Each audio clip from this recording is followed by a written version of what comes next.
اعوذ باللہ من الشیطان الرجیم بسم اللہ الرحمن الرحیم۔ اللہ تعالیٰ پر اور تمام غیبی امور پر ایمان لانا اور حضرت محمد صلی اللہ علیہ وآلہ وسلم کی ہر خبر کو مشاہدہ کے بغیر محض ان کے اعتماد پر یقینی طور پر مان لینا اور ان کی خبر کے مقابلہ میں فانی لذتوں، انسانی مشاہدوں اور مادی تجربوں کو چھوڑ دینا، یہی ایمان ہے۔ صدق اللہ العظیم۔ حضرت سمرہ بن جندب رضی اللہ عنہ فرماتے ہیں کہ رسول اللہ صلی اللہ علیہ وآلہ وسلم اکثر اپنے صحابہ سے پوچھا کرتے تھے کہ تم میں سے کسی نے کوئی خواب دیکھا ہے؟ جو کوئی خواب بیان کرتا تو آپ اس کی تعبیر ارشاد فرماتے۔ ایک صبح رسول اللہ صلی اللہ علیہ وآلہ وسلم نے ارشاد فرمایا، رات کو میں نے خواب دیکھا ہے کہ دو فرشتے میرے پاس آئے اور مجھے اٹھا کر کہا ہمارے ساتھ چلیے۔ میں ان کے ساتھ چل دیا۔ ایک شخص پر ہمارا گزر ہوا جو لیٹا ہوا ہے اور دوسرا اس کے ہاتھ پتھر اٹھائے ہوئے کھڑا ہے، اور وہ لیٹے ہوئے شخص کے سر پر زور سے پتھر مارتا ہے جس کی وجہ سے اس کا سر کچل جاتا ہے اور پتھر لڑک کر دوسری طرف چلا جاتا ہے۔ یہ جا کر پتھر اٹھا کر لاتا ہے اور اس کے پاس واپس آنے سے پہلے اس کا سر بالکل صحیح جیسے پہلے تھا ویسے ہی ہو جاتا ہے۔ پھر یہ اسی طرح پتھر مارتا ہے اور وہی کچھ ہوتا ہے جو پہلے ہوا تھا۔ میں نے ان دونوں سے تعجب سے پوچھا، سبحان اللہ، یہ دونوں شخص کون ہیں اور یہ کیا معاملہ ہو رہا ہے؟ انہوں نے کہا، چلیے آگے چلیے۔ ہم آگے چلے۔ ہمارا گزر ایک شخص پر ہوا جو چت لیٹا ہوا ہے اور ایک شخص اس کے پار زنبور یعنی لوہے کا کیلیں نکالنے والا آلہ لیے کھڑا ہے۔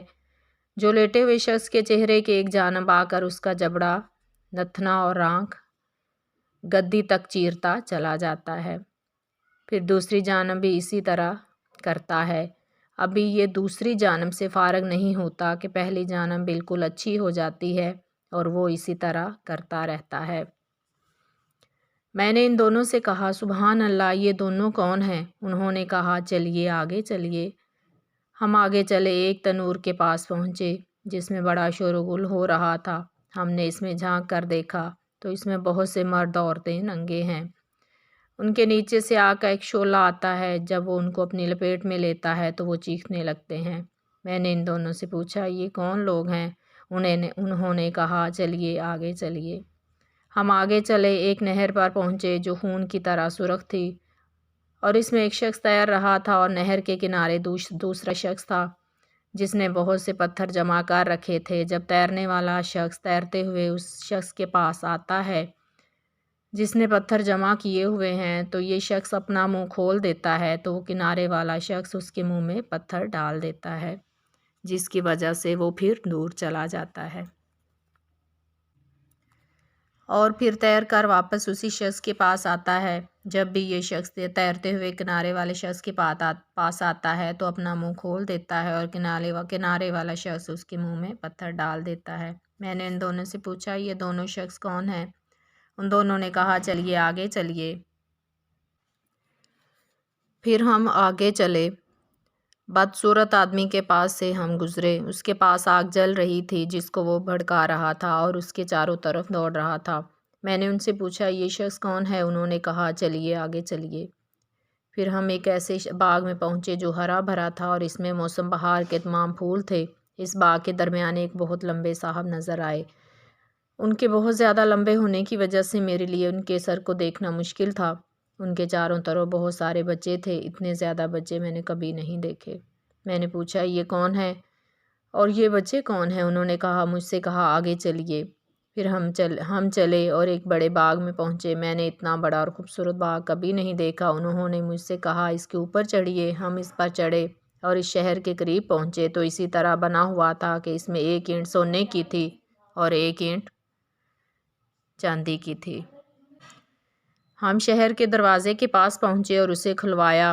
وہ ہمارے لیے کھول دیا گیا۔ ہم اس میں ایسے لوگوں سے ملے جن کے جسم کا آدھا حصہ اتنا خوبصورت تھا کہ تم نے اتنا خوبصورت نہ دیکھا ہوگا اور آدھا حصہ اتنا بدصورت تھا کہ اتنا بدصورت تم نے نہ دیکھا ہوگا۔ ان دونوں فرشتوں نے ان لوگوں سے کہا کہ جاؤ اس نہر میں کود جاؤ۔ میں نے دیکھا سامنے ایک چوڑی نہر بہہ رہی تھی جس کا پانی دودھ جیسا سفید ہے۔ وہ لوگ اس میں کود گئے۔ پھر جب وہ ہمارے پاس واپس آئے تو ان کی بدصورتی ختم ہو چکی تھی اور وہ بہت خوبصورت ہو چکے تھے۔ دونوں فرشتوں نے مجھ سے کہا یہ جنت عدن ہے اور یہ آپ کا گھر ہے۔ میری نظر اوپر اٹھی تو میں نے سفید بادل کی طرح ایک محل دیکھا۔ انہوں نے کہا یہی آپ کا گھر ہے۔ میں نے ان کے لیے کہا بارک اللہ فیکما، اللہ تعالیٰ تم دونوں میں برکت دے، مجھے چھوڑو میں اس کے اندر جاؤں۔ انہوں نے کہا ابھی نہیں، لیکن بعد میں تشریف لے جائیں گے۔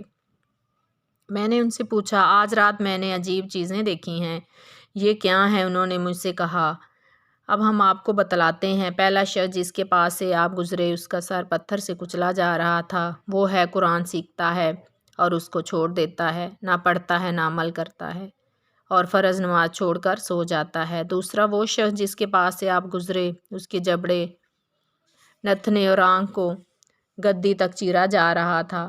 وہ یہ ہے جو صبح گھر سے نکل کر جھوٹ بولتا ہے اور وہ جھوٹ دنیا میں پھیل جاتا ہے۔ تیسرے وہ ننگے مرد اور عورتیں جنہیں آپ نے تنور میں چلتے ہوئے دیکھا، زناکار مرد اور عورتیں ہیں۔ چوتھے وہ شخص جس کے پاس آپ گزرے جو نہر میں تیر رہا تھا اور اس کے منہ میں پتھر ڈالا جا رہا تھا، سود خور ہے۔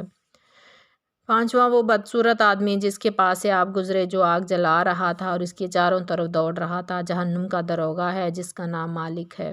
چھٹے وہ صاحب جو باغ میں تھے، حضرت ابراہیم علیہ السلام ہے، اور وہ بچے جو ان کے چاروں طرف تھے وہ